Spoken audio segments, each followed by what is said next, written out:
Con un recurso de protección, un grupo de diputados de la nueva mayoría pretende poner fin al paro del registro civil. Según los legisladores, los funcionarios del servicio han mostrado tosudez durante esta movilización. Queremos profundizar en el tema, para eso estamos junto a uno de los parlamentarios responsables de esta acción, el diputado de la DC, Matías Walker. Diputado, gracias por estar con nosotros, bienvenido. Hola, gracias Paola, Sebastián. Diputado, antes de entrar a esta acción, digamos, legal, ¿cuál es el análisis que hace usted del conflicto y de la forma en que se ha desarrollado hasta ahora? ¿Cuánta responsabilidad tiene el gobierno, por ejemplo, en todo esto y cuánta tienen, evidentemente, los funcionarios en llegar a este extremo, a lo que hemos visto en las imágenes durante todos estos días? Sí, nosotros creemos que esta movilización afecta a derechos fundamentales de las personas. Ya estamos cumpliendo 29 días, hemos visto las imágenes, trabajadores que no pueden cobrar su sueldo, gente que no puede viajar fuera de Chile por razones de trabajo, un estudiante que perdió su beca de estudio, no se puede inscribir a los recién nacidos como carga en FONASA o la ISAPRE. Entonces, esto afecta derechos fundamentales, la libertad de trabajo, el derecho a la salud, la igualdad ante la ley. Tenemos una presidenta de la Asociación de Funcionarios que decide arbitrariamente a quién se puede atender y a quién no, se discrimina a los extranjeros. Entonces, creemos que esto pasó todos los límites, Sebastián, porque puede haber legítimas demandas del punto de vista remuneracional, si el bono se tenía que pagar el 2016, si tenía que pagarse el 2017, pero no se puede utilizar a los ciudadanos más vulnerables como rehenes para los efectos de una negociación.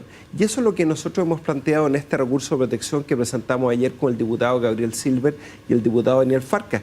Creemos que es importante que la Corte se pronuncie respecto de si esta movilización afecta o no derechos fundamentales de las personas. Y supongamos que la Corte lo acoge, se apela y la Suprema lo acoge. ¿Y qué?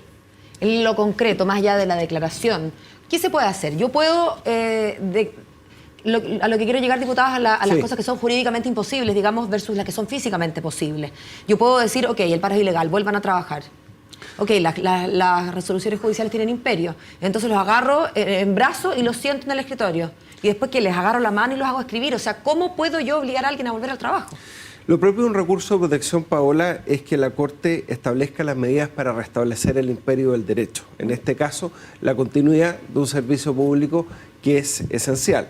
Eso por una parte. Y también la Contraloría.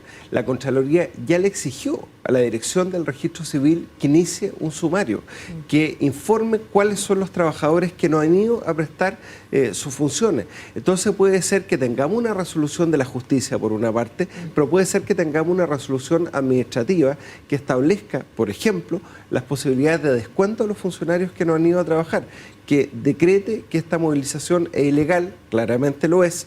Yo soy partidario de que podamos legislar la negociación colectiva en el sector público. ¿Hay que despedir a los funcionarios que no han ido a su trabajo si es ilegal? Yo espero que no lleguemos a ese extremo, pero eso lo puede determinar la Contraloría. Puede ser que no sea voluntad del gobierno, ni de la ministra de Justicia, ni del director del registro civil llegar a ese extremo. Pero puede ser que la Contraloría instruya a llegar a esas determinaciones. ¿Y si se determina? De ahí que es tan relevante. Pero ¿y si se determina, diputado? Ok, los despiden a todos, fantástico, no hay funcionarios del registro civil. ¿Cómo hacemos? Hay que capacitar, no basta con que llamen, no se puede llamar voluntarios, tienen que ser funcionarios públicos. El registro civil además son ministros de fe. Entonces no es llegar y hacer un llamado. Supuesto. Entonces es muy difícil en el fondo. A lo que voy es que más allá de lo que se puede hacer desde el punto de vista del imperio del derecho, de lo que diga la Contraloría, incluso de medidas extremas como despedir a todo el mundo.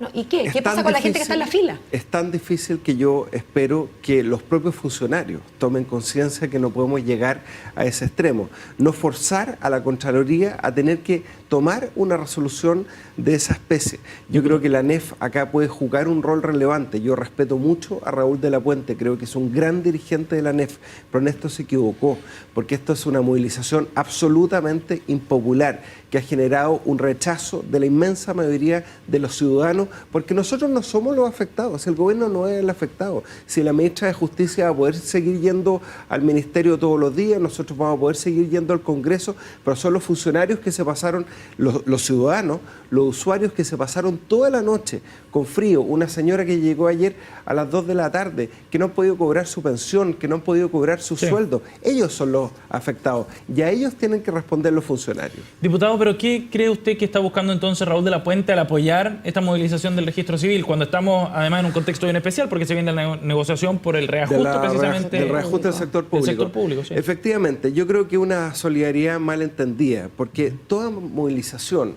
cuando no tiene cierto nivel de apoyo popular, cierta empatía por parte de la ciudadanía, la verdad es que tiende al fracaso. Y estos cerca de 30 días de movilización del registro civil, con absoluta intransigencia, sin turnos éticos, sin servicios esenciales, a propósito de la discusión de la reforma laboral, nos parece absolutamente desproporcionada, que afecta a derechos esenciales, y esperemos que no sea necesario una resolución de la justicia o de la Contraloría que así lo determine, porque además la ministra y el director del Servicio Civil, que es un gran abogado, un gran profesional, siempre han estado dispuestos al diálogo, pero ellos no pueden aceptar que sea bajo medidas de fuerza, teniendo a los ciudadanos como verdaderos escudos humanos en esta negociación. Es que ese punto es interesante, porque desde la Asociación de Funcionarios, incluso también desde la ANEF, dicen que aquí fue el gobierno el que falló, porque no se allanó nunca al diálogo, y que esto se soluciona si es que se sientan a conversar sin condiciones predeterminadas. ¿Y que ¿No faltó entonces al gobierno algo más de flexibilidad? Mire, Sebastián, yo conozco harto a la ministra Javiera Blanco. Si hay alguien que tiene buena disposición al diálogo, es ella. Firmaron un protocolo hace 2 meses atrás, y en ese protocolo incluso estaba este tema del bono. Ahí viene la discusión si es el 2017, si es el 2016, parece que de puño y letra la presidenta de los funcionarios le puso 2016 ella personalmente o unilateralmente. Pero independientemente del tema de fondo, yo voy a la forma. Esta no es la forma en que puede paralizar sus funciones un servicio esencial que afecta a las personas más vulnerables. Ahora, cuando afecta a las personas más vulnerables, diputado, y usted lo decía al principio, no puede ser que los tengan a los ciudadanos como rehenes. Bueno, hay un punto en que uno tuerce sus principios y finalmente negocia el secuestro y paga el rescate. Bueno, cuando los rehenes son tantos y por tanto tiempo, ¿no es el momento de que el gobierno, más allá de la justicia y la pertinencia de lo que se pide, dadas las medidas de presión, realmente ceda en pos de los ciudadanos, de las señoras de la fila? Lo que pasa, Paola, es que el precedente sería nefasto. Porque tú puedes estar dispuesto a conversar, pero no en condiciones de fuerza, porque si no va a generar el eso mismo decía Nelly, decía para que otros gremios han estado en paralización y han conversado con ellos, por ejemplo, los gendarmes. Desde el primer día, porque eso es más grave todavía, porque uniformados que están armados no pueden realizar acciones de fuerza. Pero pudieron y negociaron en esa situación, en situación de paro. Pero se resolvió rápidamente, no llegó a los 29, 30 días como estamos llegando el caso del registro civil. Nosotros nos reunimos hace 2 semanas con el ministro Valdés a propósito de lo que ocurrió ayer en la subcomisión mixta de salud, que se rechazó la partida. De la LUCA. Porque la cantidad de hospitales que se nos están cayendo es tremendo. El CDT de La Serena, hay una amenaza de los médicos que van a renunciar. El hospital de Chillán, que iba a ser concesionado, que después se cambió a otra modalidad, también se cayó.